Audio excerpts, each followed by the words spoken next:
This conference will now be recorded.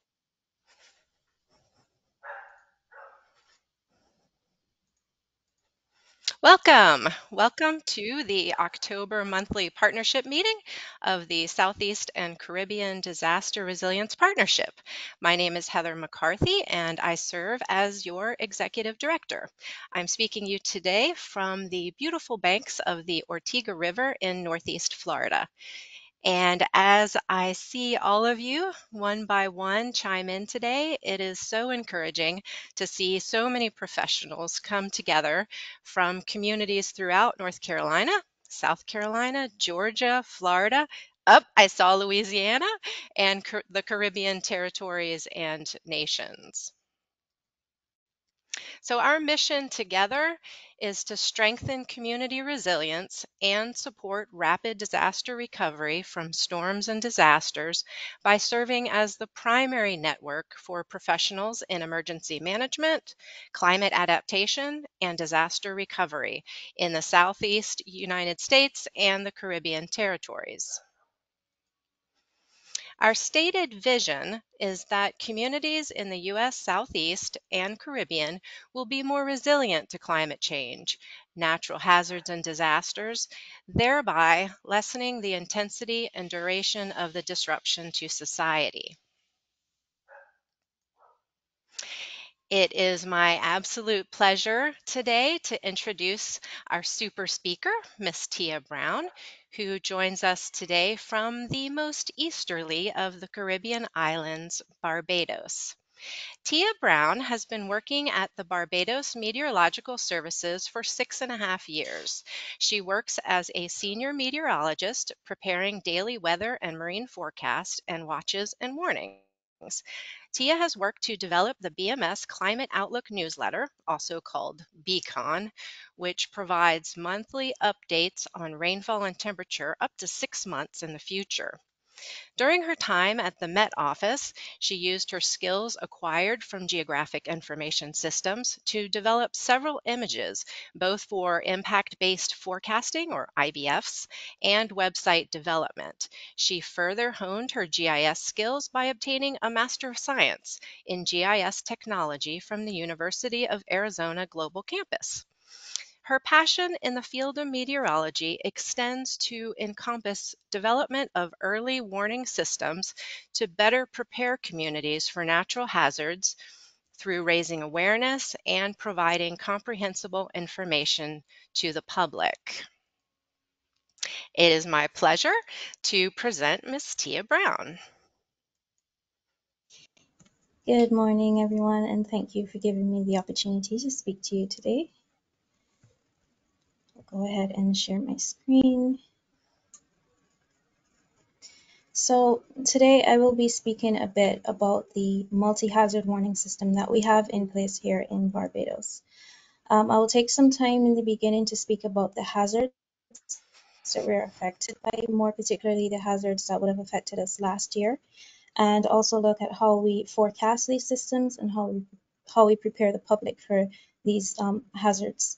Also, I'll take a look at the collaboration we have with our stakeholders, and then finally look at the lessons learned over the past year. So, of the hazards that affect Barbados, I put tropical storms and hurricanes at the top of the list. And this is because we are right within the alley of tropical cyclone development. And over the past year, we've seen much of these systems passing through the Caribbean, some not directly impacting Barbados, but we do have some that, as you will see later in the presentation, that would have generated some significant impacts across the island. Now, excess rainfall not associated with tropical storms, this has been a big cause for concern over the last few years. Also, severe thunderstorms and high winds, all three of these not particularly associated with tropical storms, but other tropical systems. And finally on the list, volcanic ash. So what we see here is this graph showing us over the last climatological periods from 1851 to 1880, right up to the most recent climatological period from 1991 to 2020. So if you look at the pink line, this is showing us the number of tropical cyclones which would have passed within 50 kilometers of the island. And within the last climatological period, you can see that that number has increased. If you go farther out to just about 200 kilometers from the island, obviously that number of tropical cyclones passing within 200 kilometers, that increases. And within the last 30 years, we've had 23 storms passing within just within 200 kilometers of the island. So there was an increase within the past 30 years of tropical cyclone activity passing near Barbados. Now, most notably would be Hurricane Elsa, which it started out as a strong tropical storm on July 2nd as it began to impact Barbados. This is July 2nd last year. And just as it passed within 20 miles west-southwest of the island, it rapidly intensified into a Category 1 hurricane. And here at the Met Service, we reported sustained winds of up to 74 miles per hour and our wind gusts up to 86 miles per hour. Across the island is pretty small. We're just 166 square miles. So even though the center passed just to the west-southwest of the island, we had some sustained storm force winds up to the northern part of the island. Now, considering the impacts from Hurricane Elsa, if you look at the map to the right, it shows us that we had up to 4 inches of rainfall, mostly in the southern and central parts of the island. Now, if you think about 4 inches, we can easily have 4 inches with any kind of localized activity that we have across the island. So rainfall was not as much of a factor as such as the wind. We had stations right across the island reporting up to storm force winds and hurricane winds up to hurricane force. Gusting to hurricane force as well. So wind was more of a factor when Hurricane Elsa impacted us last year as opposed to rainfall. But regardless of this, the damage done from Elsa was intense. We reported power and water outages across the island, and this lasted in some areas up to about a week. And the assessment from the Department of Emergency Management is actually still ongoing, but the latest figures puts the damage of just over about 3,000 homes that have been damaged. And thankfully, we did not have any loss of life during the passage of Hurricane Elsa. Now, coming out of Hurricane Elsa, there are some things that we learned along the way. The first success I'd like to mention is that we were able to provide frequent updates to the media and to the National Emergency Organization Committee whenever pertinent information was available. So we were able to constantly give these updates to the public, not just via social media, but able to have interviews with the media stakeholders as well, providing the public with timely updates. And during this time, we were able to have our first virtual session with the National Hurricane Center, where we discussed the tracks and the possible impacts of the system. One of the shortcomings coming out of this as well was the fact that we did not have a technical officer on duty during the passage of Hurricane Elsa. So this is something that we have to consider in the event that there's any equipment failure. You need a technical person on duty, not just the forecasters. Now, I mentioned excess rainfall, and this can come from a number of hazards. One of the main ones that we've seen over the last 2 years and even this year as well is something called localized activity. So what happens is that we have strong daytime heating, winds are very light, less than 10 knots, and you have a lot of moisture in the atmosphere. And what happens along with the topography is, depending on the wind direction, you get some localized showers developing across certain parts of the island. And these showers can be pretty intense. Not only are they intense, but the duration of them is just between 1 to 2 hours. So you end up getting within 4 inches in 1 to 2 hours. And what this results in is significant flash flooding across some parts of the island. And we've actually had one Mami, instance. solamente le voy a pedir un favor. Quiero que borre mi We've teléfono actually del had one teléfono de instance Alex. just last Nunca en year la vida quiero que me where we vuelva a had mandar up un to mensaje. 4 No quiero saber inches nada más. occurring in just one O part of sea, the island. no quiero saber nada. No quiero saber nada. Nada en absoluto. So looking at the damage from these ¿Perdón? excess rainfall events, we have rivers across the island, and these rivers are usually empty year-round. Ok, But what happens is perfecto. that when we have this intense Llamo a mi rainfall, abuela para dejarle these saber. rivers No sé si me automatically quiere become comentar algo fast más, me flowing. quiere decir algo más. They become up to like 2 inches of rainfall, and you can see ¿Aló? just in the image to the bottom right, fast-flowing water moving through them within a matter of minutes. There is one instance last year where we had one fatality, unfortunately, who became trapped within the flood waters. And what happens is that a lot of the fields become waterlogged, and that results in damage to crops. So the agricultural sector is significantly impacted year-round from these localized rainfall events. Now this one is pretty interesting. It's called a mesoscale cyclonic vortex. Now what is this? So we're accustomed to tropical storms, we're accustomed to tropical waves, and this feature actually developed as a result of a tropical wave which was affecting the island. So on the night of June 16th last year, we forecasted a tropical wave to be affecting the island, and then just after midnight, there was this very small circulation which developed just to the east of the island, and that moved across us within 2 hours and generated significant lightning activity and intense rainfall. And if you look at the graph here, which is showing us the number of lightning strikes, you can see just after 04 UTC, which is just after midnight, going into 1 a.m., there was a significant increase. Just over 8,000 lightning flashes occurred when this system passed across the island. Most of the damage reported was more towards the northern part because that's where the activity was most intense, and that's where the circulation is very tiny. That's where the circulation actually just moved across the northern part of the island. Again, you can see the rainfall was up to about 5 inches, and this is 5 inches just within 1 to 2 hours. And the winds also reach up to storm force, up to 74 kilometers in northern parts of the island. Even the southern parts of the island saw up to 62 kilometers per hour. So this occurred in June, and I mentioned that Hurricane Elsa occurred in July. So here we have this mesoscale cyclonic vortex, which we had to call it a freak storm because not everybody would understand what MCV is, so we dubbed it the freak storm and kind of got carried on with the media. So persons were awakened just after midnight from very strong winds, constant lightning activity, and by morning there were over 200 reports of damage. Over 130 homes were damaged or completely destroyed, and this also is still being assessed to see how many persons were affected from this system. Now, coming out of this, some of the things that are worth noting is that it's never too late in the night to issue a watch and warning. Most persons went to bed knowing, okay, there's a tropical wave that's affecting the island, but not expecting the intense activity which occurred.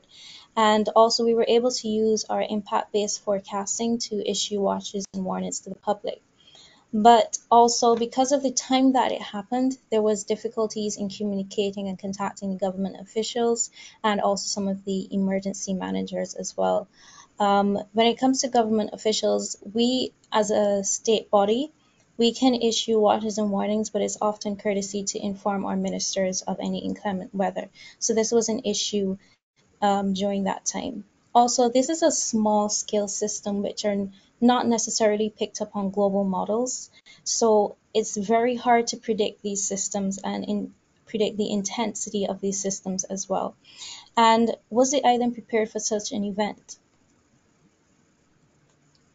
Now, moving on to volcanic ash. So I've spoken about Hurricane Elsa, which occurred in July. I spoke about the freak storm we had, which was in June, and we're going back into April when we had the volcanic ash. Now, La Soufriere, located in St. Vincent, which is just to the west of Barbados, so we're actually upwind from them. That became active around December 2020. And during that time, we were in constant collaboration with the Met Service in St. Vincent, along with the emergency management in St. Vincent as well. And the reason why we were concerned about it is because we operate as an operational forecasting office, which basically means that we cater to the aeronautical sector. So when we learned of the possibility of an eruption from La Soufriere, we started to get all of our systems in place as to how are we going to issue warnings for the pilots and other aircrafts. In April, we actually had the first explosive eruption, which started on the evening of the 8th, and that continued for several days, but that weekend period between the 8th and the 10th, the ash plume reached well above 10 kilometers. And even though we're just upwind from St. Vincent, what happened is because of the height of the ash plume, the westerly winds brought all of the ash across the island and blanketed the island in severe ash plumes. And these images here that I have on the right, this is actually taken at 2:30 in the afternoon. So it basically turned night to day as the ash plume affected the island. Now, this happened over the weekend, so children were not in school. However, businesses had to close, and they also had to close the airports, obviously, because of the problem with visibility and also the hazards of volcanic ash to aircraft. And our emergency management services also seek to inform persons not to leave their homes, also because it's going to be a hazard for driving, but also for respiratory issues as well. Now, being the Met Service on the island, persons look to us for information as to when is it going to be affecting us, how long is it going to be affecting us for.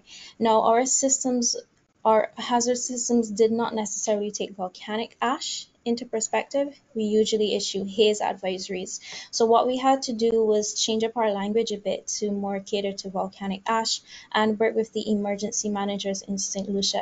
Vincent, to kind of get an idea as to what are the possible hazards that could arise from volcanic ash. So we started out with our volcanic ash advisories, which was then upgraded to a severe volcanic ash warnings, and we included small craft warnings as well, because it's not just affecting the island itself and our airports, but also our seaports. There were vessels that were out in the ocean, so they would have been affected as well. So we had a small craft warning in effect for them. And once the eruptions subsided, we started to issue volcanic ash advisories, obviously, because the intensity of the ash would have been lessening over time. Now, even though the ash plume had subsided a bit, there was still a lot of ash on the ground, and even to this day you can still find some ash deposits in fields and in some homes. So there was an intense cleanup process which the government initiated just about a week after the ash fall, and it was a pretty good and successful process. Within a week they had most of the highways and the major roads cleared of ash, and they started to clean up the schools. And why schools? Because the schools are used as emergency shelters in the event of a hazard.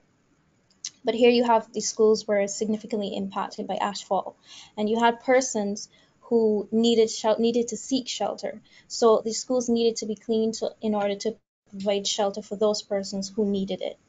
And after the damage assessment, the Ministry of Economic Affairs and Investment estimated about 87 million in damages from the ashfall.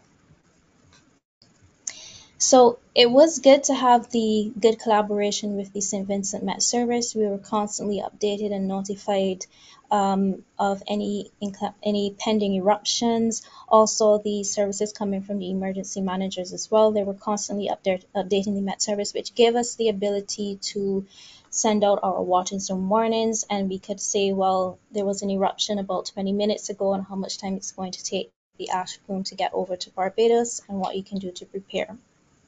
Also, we were able to work with the satellite analysis branch to provide a GOES 16 mesosector across St. Vincent, which was able to give us an idea. We can actually visually see when the volcano erupted and then get an idea of how thick the ash plume was coming across the island. Also, one of the shortcomings is that our early warning system is not particularly catered to volcanic ash, because the last time we had an event like this was actually in 1979. So it kind of was put out of everyone's minds. We focus more on rainfall, we focus more on Saharan dust, because that is a big factor, but not particularly volcanic ash. So that's one of the systems that we need to develop over time. So now that I've mentioned a bit of the hazards that affect us, I'm going to move on to how we predict them. And having strong observing systems across the island is one of the most important things. We have just over 60 automatic weather stations across the island, and this provides us with information on rainfall, temperature, humidity, and we also have sensors in place for air quality. And we use the data retrieved from these automatic weather stations to provide an interface, which is called the Zamasu interface.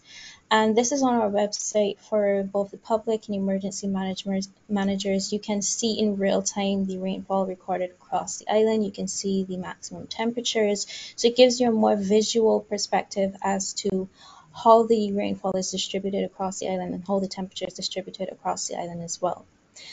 And one of the other things we did look to add to our observing systems is water level sensors, because yes, our rivers don't have water in them year round, but when we do have intense rainfall, they become filled with significant rainfall, with significant water. So we have our water level sensors in place to give us a gauge as to how high the water is, which will also help with our flood mapping.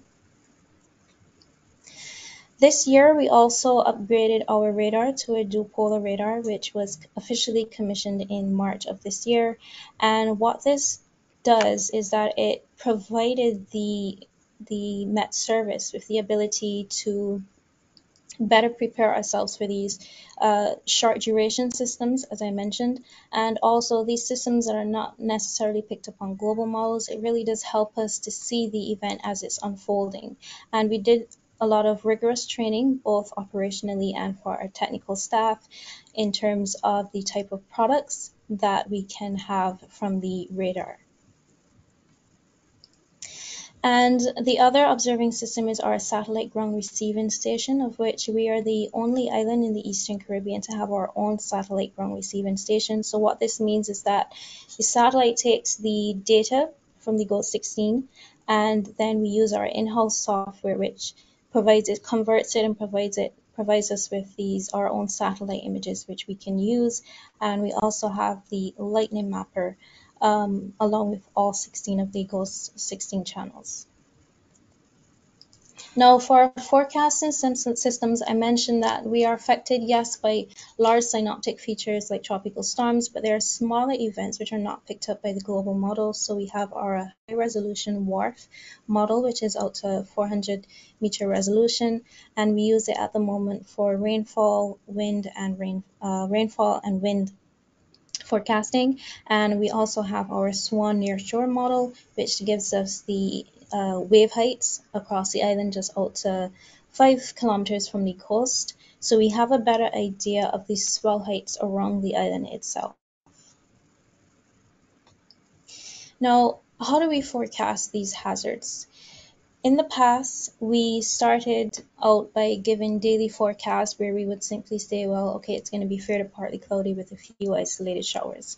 What we did is we implemented impact-based forecasting, which looks at the hazard specifically, such as rainfall, wind, marine, and it looks at what to expect, what should you do in the event, and also it looks at the likelihood of minor to severe impacts. So we use an international hazard matrix, which gives us color codes: green mean no action, yellow be aware, orange be prepared, and red to take action. So we go according to the likelihood of the event occurring and also the impacts that we are expecting from the event. And we provide this on our website. We still have our normal 5-day forecast, but now we have it categorized into zones, especially for our rainfall. So these zones are based on our drainage basins. So depending on which area you are in, you can select your area, you can see the forecast for your area, you can see if there are any hazards in effect, you can see what to do, what to expect. So persons have a better ability as to what to do in the event of a system affecting the island. Now, for our watches and warnings, we send out all of our forecasts, all of our watches, bulletins. We send these out on our Facebook pages, all of our social media pages like Twitter, Instagram, and YouTube. And it gives the public the ability to visually see what's happening. So before we would mostly just stick to text-based watches and warnings, and now we try to provide it graphically to cater to all persons in society. So we issue all of these on our social media pages, and we also issue them to our Department of Emergency Management and to the news media outlets as well. Now, moving on to the collaboration with our stakeholders, as I mentioned, we work with the Department of Emergency Management. All of our watches and warnings are sent directly to them. And through the Department of Emergency Management, along with the Met Service and other agencies, they developed a CAP, which is a Common Alerting Protocol app, where persons can download this on their phones and they can receive watches and warnings directly. And we also send all of our any bulletins issued send directly to the DEM via email. And we also do telephone phone calls as well, and the Astro radio. Now, the Astro radio is only used in the event that we do not have any internet connectivity or phone lines are down. This provides us with the abilities to still get the information out to the emergency managers. Now, with respect to media, as I mentioned, we have our own social media platforms, but we also send all of our information to the media outlets, and we send it via email. We also send it sometimes by phone call, and they're able to take that information and then relay it to the public, whether it be via radio or via their own social media pages. And we also have our own alerting app, which is called BMS Insight. Now, the NEOC is the National Emergency Operations Center, and what this is in the event of a hazard, all of these relevant authorities, the Met Service, emergency managers, you can have the police service, fire service, all of these services come together in one centralized location, and from here, they determine the responses and resources that needs to be put in place in order to better serve the public. So the Common Alerting Protocol app, which I mentioned from the Department of Emergency Management, when a flash flood watch or a tropical storm warning is issued, it is directly sent to the cap.cap app, and persons can see the message, see what to do, see the severity of the system, and also it provides key messages on what to expect as well. Along with this, persons also have the option to download the alert app from the BMS, and what this does is provides a little bit of more user the user has more options within the BMS alerting app. So what this does is you can select which hazard you want to be alerted by, whether it be flooding, wind, tsunamis, haze, whichever one you want to be alerted on. And you can also select the alert level, whether you want to be notified on if it's a yellow alert or a red alert. And within the app, you can also see the general forecast. You can see your area, select your area, and see the forecast as well. Now, I mentioned that the user has the ability to select which warning they want to be alerted on and also which hazard. And you might ask, well, don't persons want to be alerted on all the hazards? Now, based on the feedback, some persons have actually become a little bit desensitized from watches and warnings. And what I mean by that is we had persons complaining, well, I was awoken in the middle of the night just for a yellow alert. Some persons don't want to be alerted for a yellow alert. They only want to know if it's a watch or if it's a warning. Do I have to go? Do I have to take action or not? So we have our customer feedback form on our website where persons can give suggestions, comments, or any complaints, whether it be on the forecast that we issue or our social media pages or and just general inquiries they may have. And you can also put whether you have a problem with our information accuracy or the timeliness of the service, so persons can give us their feedback on all aspects of our forecasting. Now I'll move on a little bit to the lessons learned, just generally from the impact-based forecasting perspective. And one of the things that we like to note a lot is that we've improved our observing systems, as I mentioned. The implementation of the impact-based forecasting gives us a better ability to give watches and warnings to the public. Having a greater social media presence with more frequent updates, that has also had its pluses as well, and getting the information to the public in a more timely manner. Persons are more on their phones, they're more onto social media, so it's a lot easier to get the message out to the public. And also improving forecaster analytical skills, because we pay a lot of attention to, okay, what are we putting out to the public? And what we put out to the public also has a lot to do with the skill of the forecasters. So the forecasters become a lot more analytical, not just looking at how much rain is going to fall, but what are the impacts that it's going to have, and where is the rain is going to fall, whether it's going to be in a populated area. So all of these are taken into consideration when doing the forecast.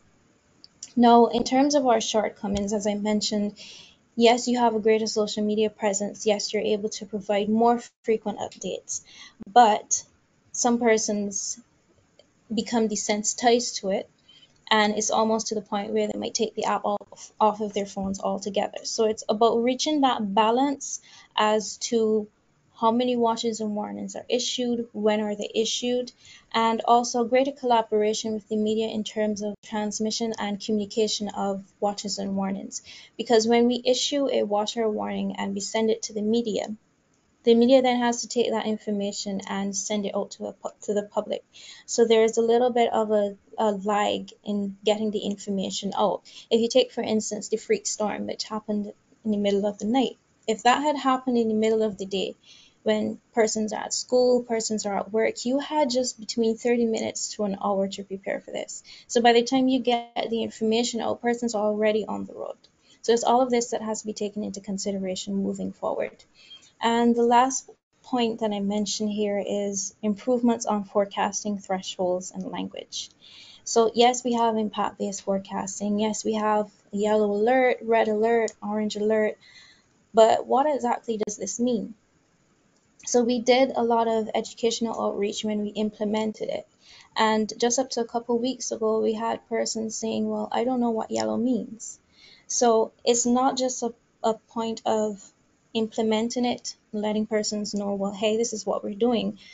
But you need to constantly remind persons as to what it means and constantly update them on the language that we're using as well.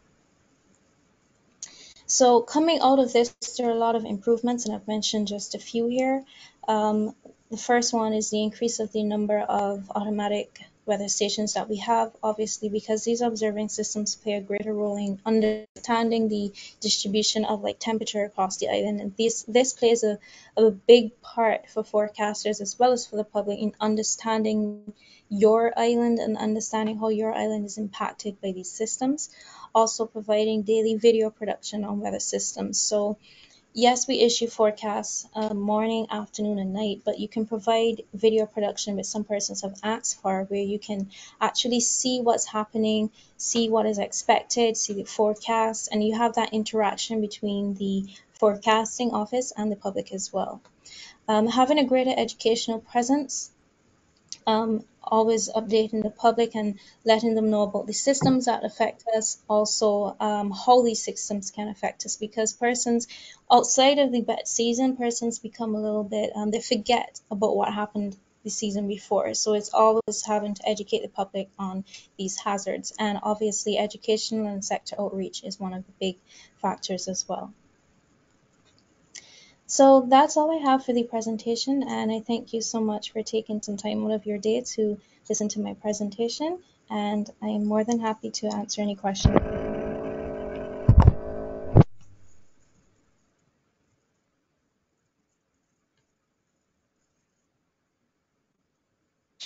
Thank you so much, Tia. Well done. That was a dynamite presentation. And now I'm going to facilitate some questions here. And at the top, let's see.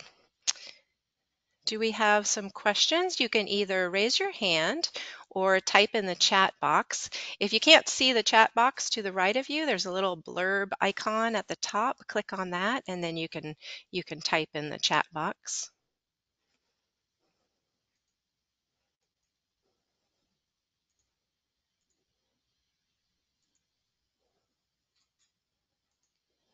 Do we have any questions? Tia, why don't we go ahead and have you type in your email address. If anyone thinks of questions following your presentation, we can follow up. Oh, I see a question here. Barbara, would you like to turn your camera on and unmute yourself and ask? Or I can just read.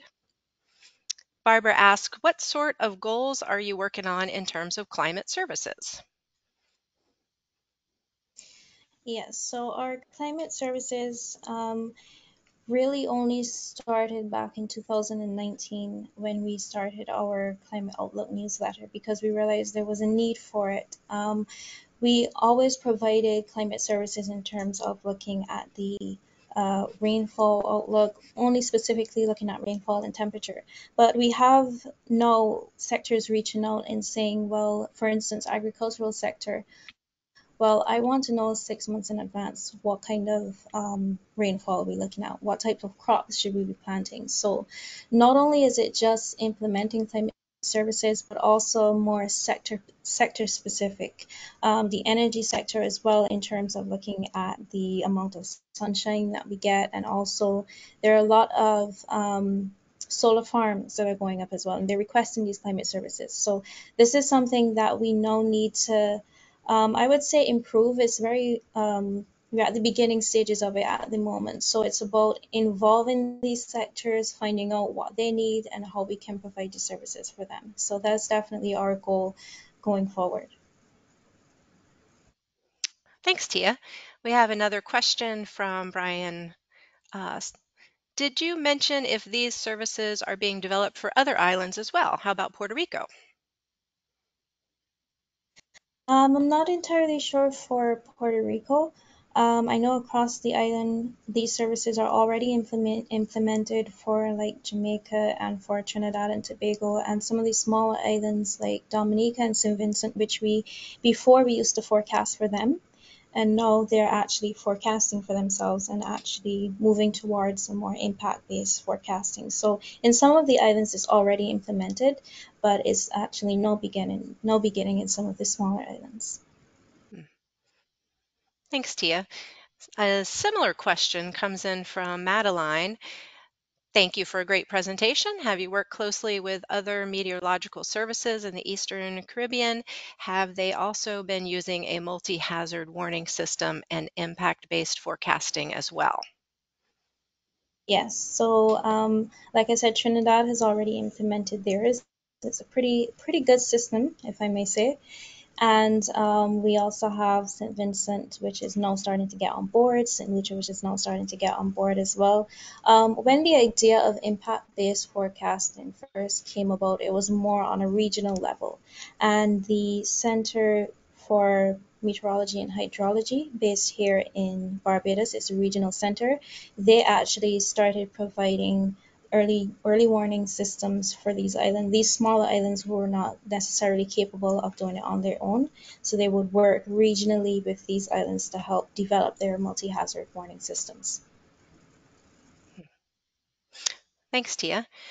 And a chat coming in from Lindy. Hi, Tia. Thanks for your presentation. I'm impressed by your substantial engagement with the public. What do you see as the biggest remaining needs for engagement of the public? The biggest need I would say is education. Um, by education, I mean we as forecasters, we only think about it from a scientific level, but we need to take that information and put it in a more understandable format that the public can understand. And when you give updates and you give all these educational presentations, it's not about doing it once, but you constantly have to do it. So it's not just to say it's hurricane season, let's start reminding persons about what they should do, but it's an all year round thing to constantly let it be in the back of persons' minds constantly. Thank you so much, Tia. I think I'm going to move on. Thank you so much, Tia.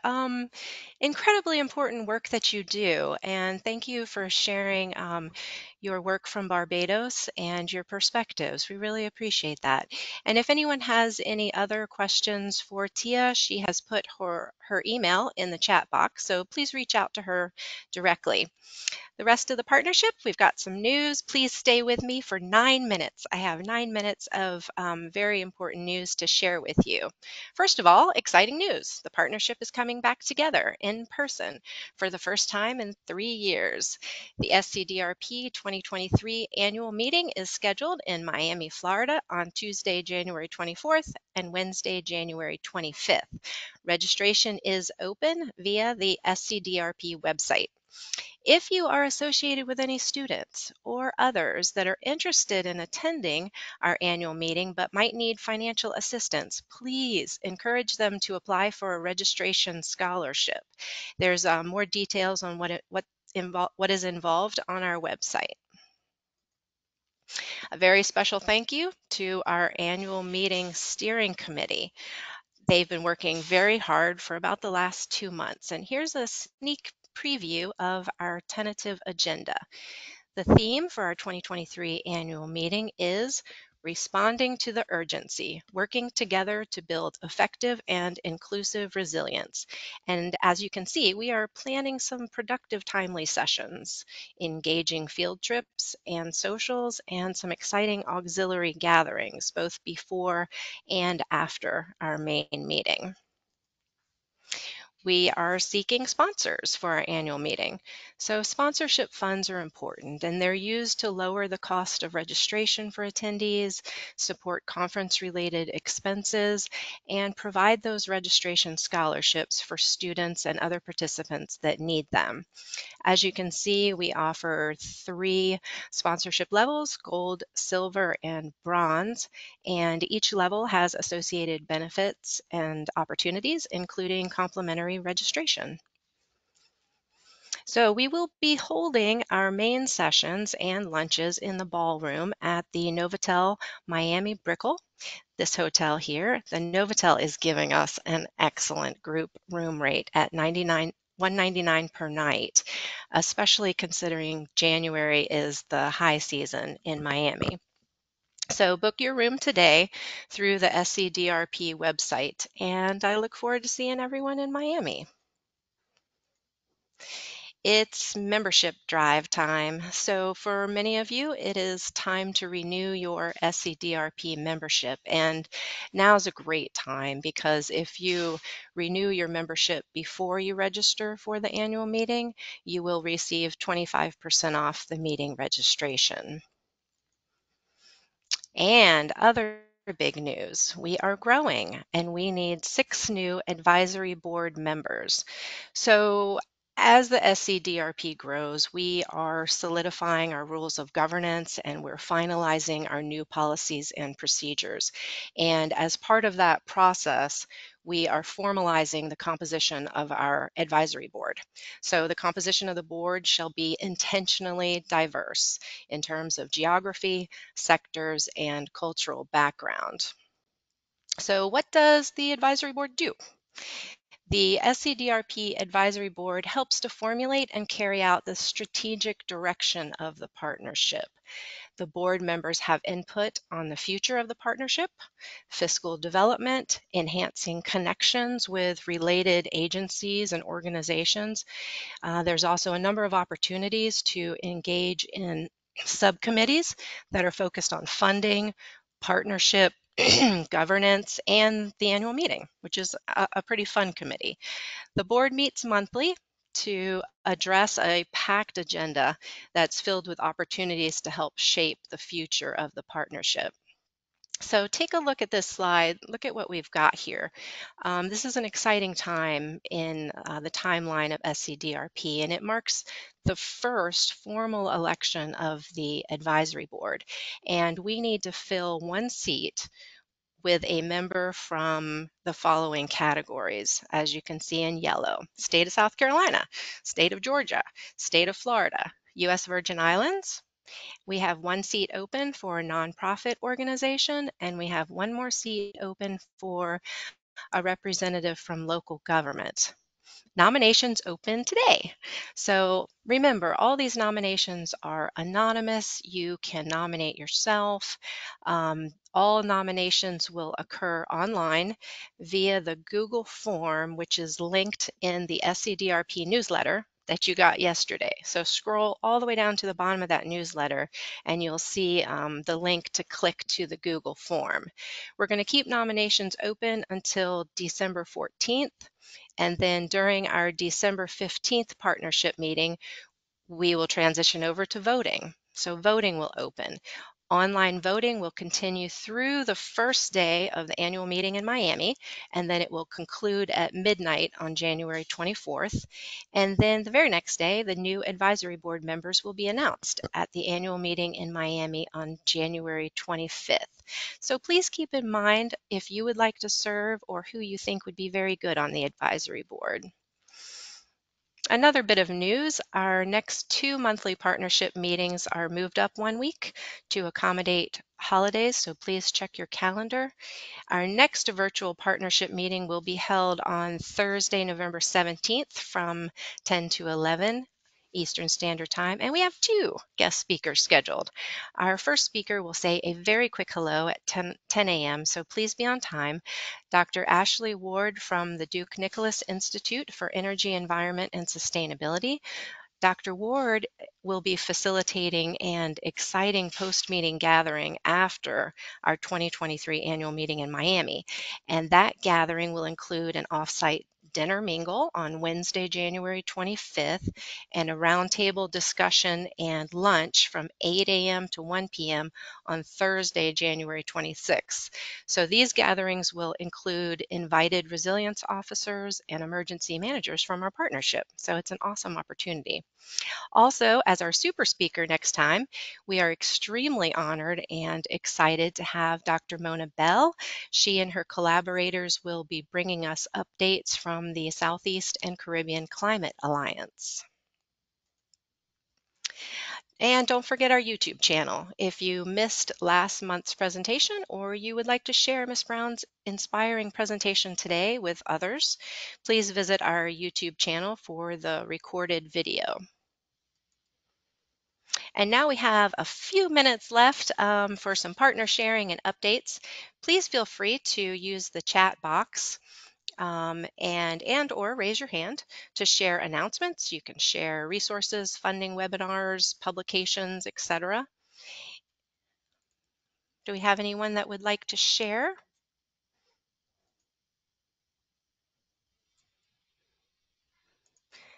Since we're tight on time, please type in the chat box if you do have an event or a publication or a study or a call for proposals that you would like to share with the group. I'll download all of the entries into the chat box and post them on the minutes that were linked in your invitation.